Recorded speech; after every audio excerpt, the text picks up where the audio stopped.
In January 1991, a 25-year-old sheet metalwork student stands before a judge in Brisbane, Australia. Tracy Averill Wigington is accused of the murder of a middle-aged man, Edward Baldock. She pleads guilty. It looks like an open and shut case, and the event almost passes under the media radar. That is until the trial of Wigington's alleged 3 accomplices in the murder, which takes place amidst sensational allegations. She said, "This is the night. This is what we're going to do. I need the blood. I need it. I'm a vampire." The women claim that they are not responsible for their part in Edward Baldock's death. They have fallen under the spell of a lesbian vampire. Could they possibly be telling the truth? Or are they all equally guilty?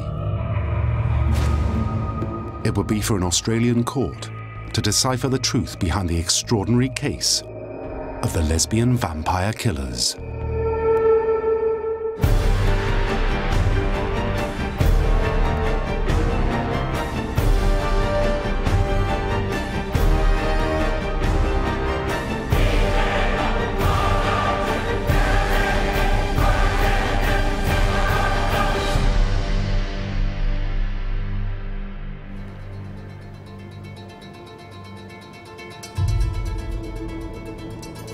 Brisbane, in Queensland, on the east coast of Australia, is a thriving city and fashionable tourist destination. Home to a population of 2 million, the city, with its warm sunshine and picturesque parks and gardens, is an unlikely backdrop for the dark, grisly world of cold-blooded murder.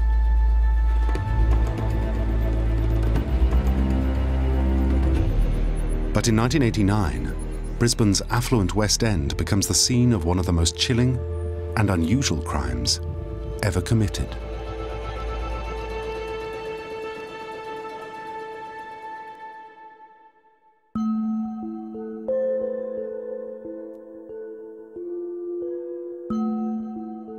In the early hours of the 21st of October, Brisbane housewife Elaine Baldock wakes up in bed. She reaches out for her husband, but there is no sign of him. 47-year-old Edward Baldock works as a road paver for the local authority. The couple have recently celebrated their 25th wedding anniversary. Edward, a father of 5, frequently goes drinking with friends on his day off. But he never stays out late.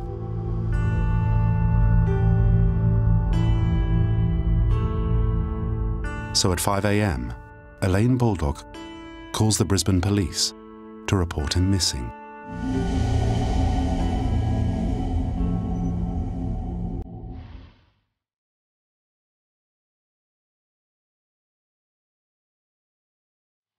At dawn that morning, rower Stephen Kerrin is out on the Brisbane River. I was first boat out that morning, which was unusual for me. I was looking around and then out of my peripheral vision I saw Mr. Baldock on the bank. In front of the boathouse, Kerrin spots what looks like a body.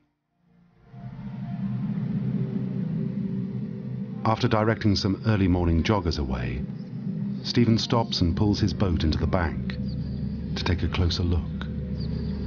He was in a fetal position, he was naked, he defecated, there was blood all up the wall of the boat shed, his head was back and he was basically cut from ear to ear through his throat. It was a very messy, horrible scene. Police Chief Patrick Glancy is the lead investigator assigned to the case and is one of the first on the scene. A very decent family at West End, and we feel very sad for them. He's a father of 5, and a dreadful thing to be taken from them at 47 years of age. Now retired, but with a career spanning nearly 30 years, Glancy is familiar with the gruesome nature of murder. But what he sees on the morning of the 21st of October still remains vivid in his memory. The body was naked. He was covered in blood, congealed blood mainly. He had a pair of socks on his feet, but nothing else. The body had in excess of 12 good puncture wounds to the chest and back. The only thing holding the head to the body, I think myself, was just the spine. On closer inspection of the scene, Glancy finds two significant clues. One is a wallet, which reveals the identity of his victim. I opened it and found that it had $35, a bank card in the name of E.C. Baldock. The other clue will reveal his killer. Nearby was a set of tan shoes, and in one of those shoes was found a Commonwealth bank card in a yellow folder, covering folder, identical to the card belonging to the man Baldock. The only difference being that this one had the name T.A. Wigington on it.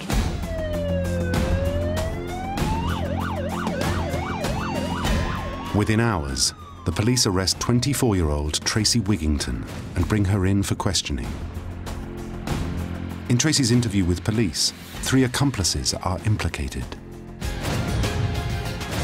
And within 24 hours of the murder, all 4 women are charged with the crime.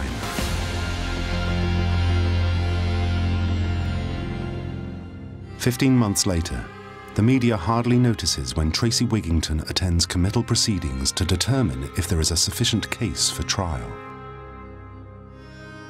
I gave evidence in the committal. All the evidence came out against her that we had, and she eventually pleaded guilty to that, and there was no trial in relation to Wigington. Confronted by the evidence of her bank card found in Baldock's shoe, Wigington accepts responsibility and is immediately sentenced to life in prison for the murder of Edward Baldock. In the meantime, though, only one of her co-defendants has been allowed bail, and all 3 insist they are innocent.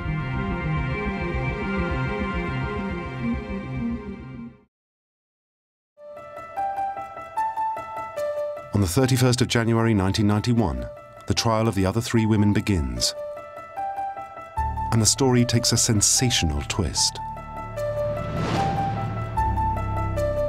The tale of the lesbian vampire killers now captivates Australia.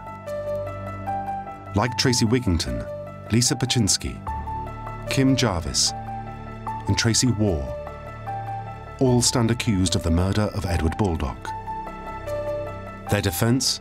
At the time of the slaying, they were under the evil spell of Tracy the vampire. The court has been told that Tracy Wigington believed she was a vampire. She was involved in satanic worship, witchcraft and blood drinking.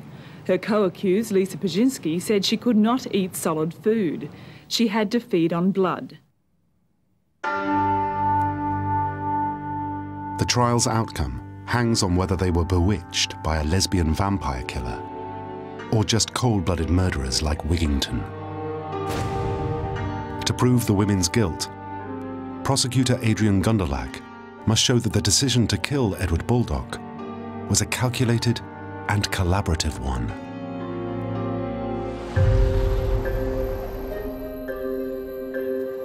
At the trial, it emerges that Wigington, her lover Pachynski, Jarvis and her partner Waugh had met at a gay night spot only a few weeks before the murder. The women share a morbid interest in the occult. In Jarvis's house, we found a montage of photos, all taken of various cemeteries around Brisbane. The group appeared preoccupied with death. Soon Wigington reveals her strange obsession to her new friends. Wigington was in the habit of buying blood from the butcher shop and drinking that blood.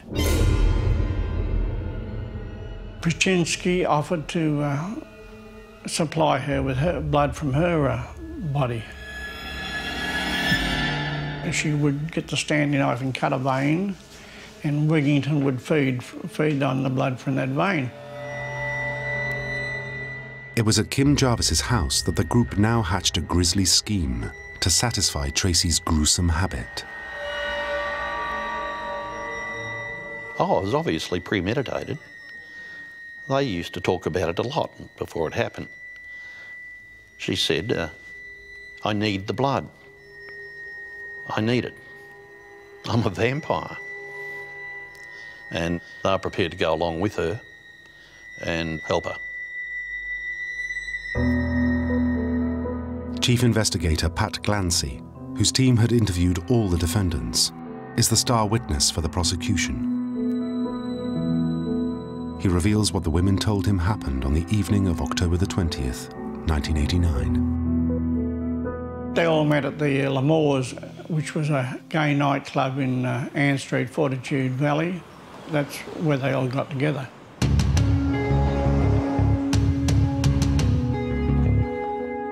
In what the prosecution claims is a clear sign of premeditation, the group go to the nightclub armed with knives. A witness claims they were in celebratory mood, drinking champagne, a change from their normal beverage of choice. At 11:30 p.m, the women leave the club together. The four girls climb into Tracy's car and begin cruising the city. They take the Story Bridge over the Brisbane River and follow River Terrace towards the suburb Kangaroo Point.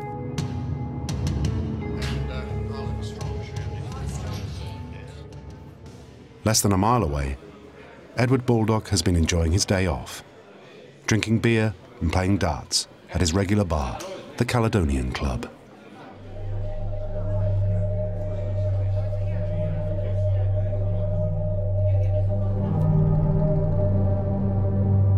Just after midnight, a drunken bulldog staggers onto the street.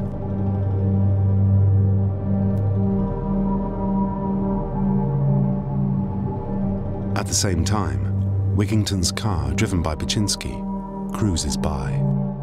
The girls had planned, that one of them would act as a prostitute to entice him into the vehicle. They found him and offered him a lift, with the promise of something more to come if he was prepared to get in the car. Kim Jarvis plays a key role in trapping him.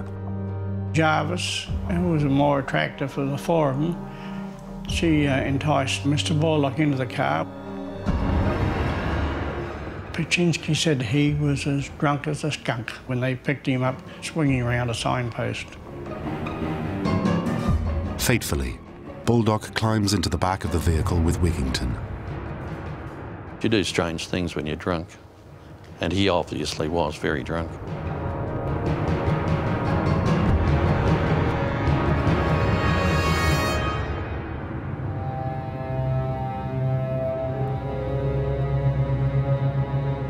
Glancy tells the court that Edward Baldock is now driven the short distance to the banks of the Brisbane River in the fashionable Orley Park area of Brisbane's West End. They parked the vehicle in front of the sailing club. Three females waited there while Wigington took the victim round to the rear of the boat shed.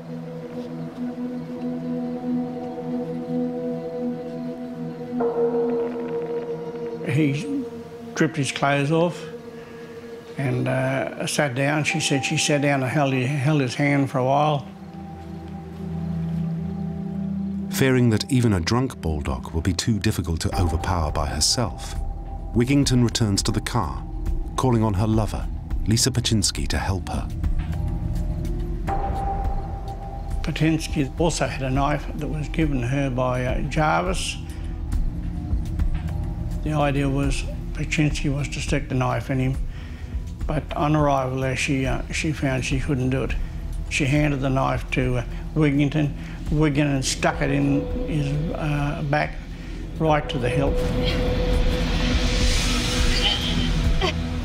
Then she used her own knife and stabbed him in the back numerous times. She stabbed him in the front of the neck. She stabbed him in his side of the neck. And she rolled him over, stabbed him in one side, and then stabbed him in the other side.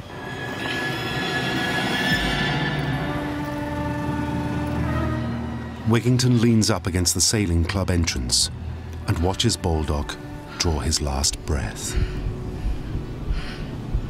Then, in shocking testimony from the girls, they allege that Wigington does something extraordinary.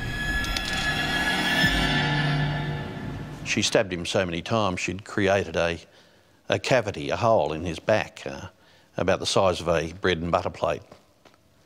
And she told the girl she was going to drink blood, and she actually was seen to put a face into the aperture she'd created in his back.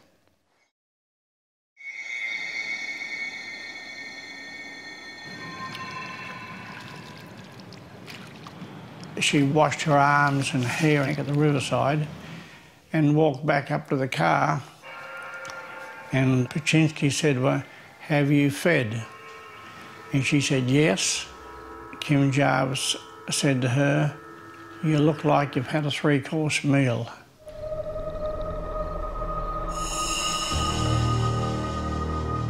After that, the 4 women abandon the body of Edward Baldock and immediately leave the scene of their crime.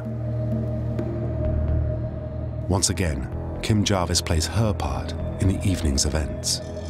I drove back into the city and then each went to their homes. Jarvis took the knives and cleaned them both at her place, washed them in bleach.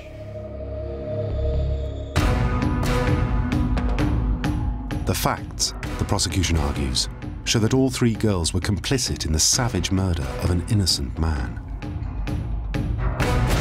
Paczynski is accused of supplying a murder weapon, Jarvis of luring Baldock into a trap and of covering up the evidence of his murder, and Tracy Waugh of sitting in the vehicle and doing nothing to intervene. The revelations stun the jury. But now the defense put their plan into action. The girls, they say, just couldn't help themselves. I think it's fair to say that the defence lawyers attempted to hold Wigington up as the ringleader, which she was, but the other girls were influenced by her and, in effect, brainwashed to go along with her. The defence portray Wigington, now behind bars, as a domineering, sadistic bully who wields extraordinary power over her female friends.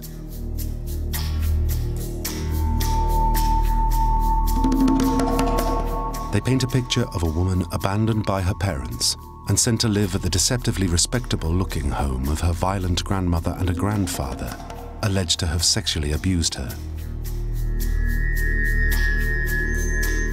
As a result, she starts to develop an obsessive hatred of men. As a schoolgirl at Range Catholic Convent, Wigington had bullied other children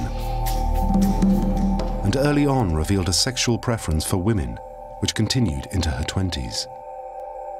She's not the sort of girl most blokes would take out. She did look butch. She had the short hair. She dressed in a sort of manly way. She didn't look very feminine at all. She looked like she'd been in a few scraps in her life. A roughie.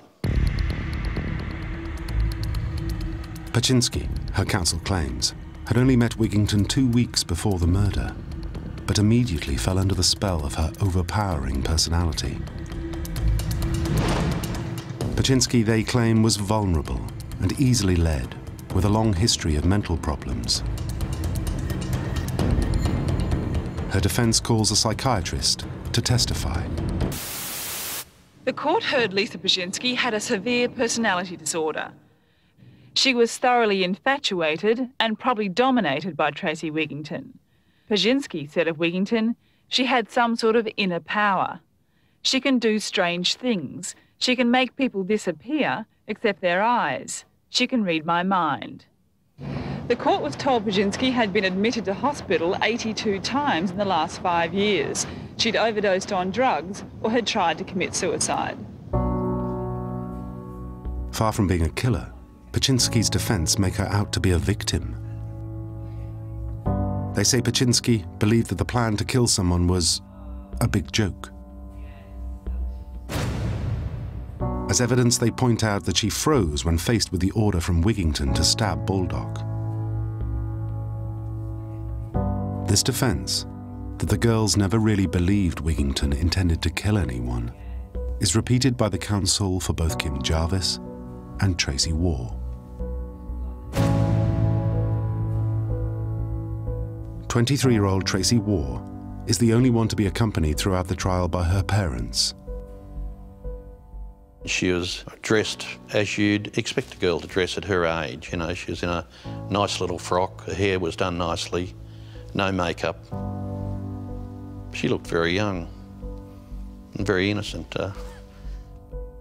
Waugh's defense is that she was petrified of Wigington and had fallen under her mind control.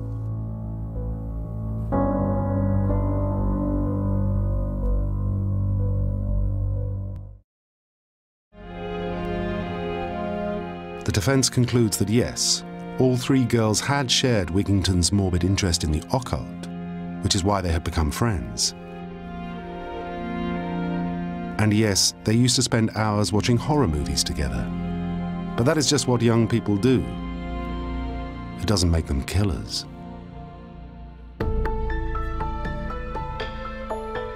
On the 13th of February 1991, following a 14-day trial, the jury retired to consider the case of the alleged lesbian vampire killers. Were they cold and heartless accomplices to murder? Or just weak young girls in thrall to an evil person who preys on their vulnerability? Finally, a verdict is reached. The jury took more than 2 days to find two of the women guilty of the slaying. Today they found Lisa Brzezinski guilty of murder and Kim Jarvis guilty of manslaughter. Lisa Brzezinski receives a life sentence. Kim Jarvis is found guilty of manslaughter and sentenced to 18 years. But 23-year-old Tracy Waugh walks free. There was not a lot of evidence against her. She got in on the plan, you know, to do all this. But then she sat in the car, she didn't go down to the actual murder scene. There's no evidence of her touching the knives, or cleaning the clothes, or doing anything like that to assist. This is why she was acquitted. Tracy Wigington and two of her three accomplices have been found guilty.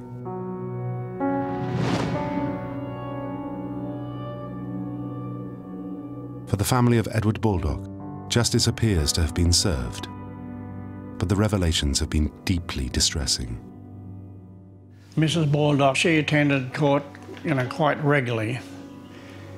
This murder, of course, was a dreadful thing to happen to a decent, loving family of the type that Baldock had.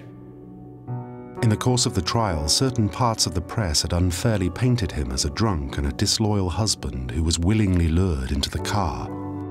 It drove Mrs. Baldock to the brink. She was reported as saying she just wanted to kill them all. He'd lived a model life, just a normal, family-loving man. Wrong place, wrong time.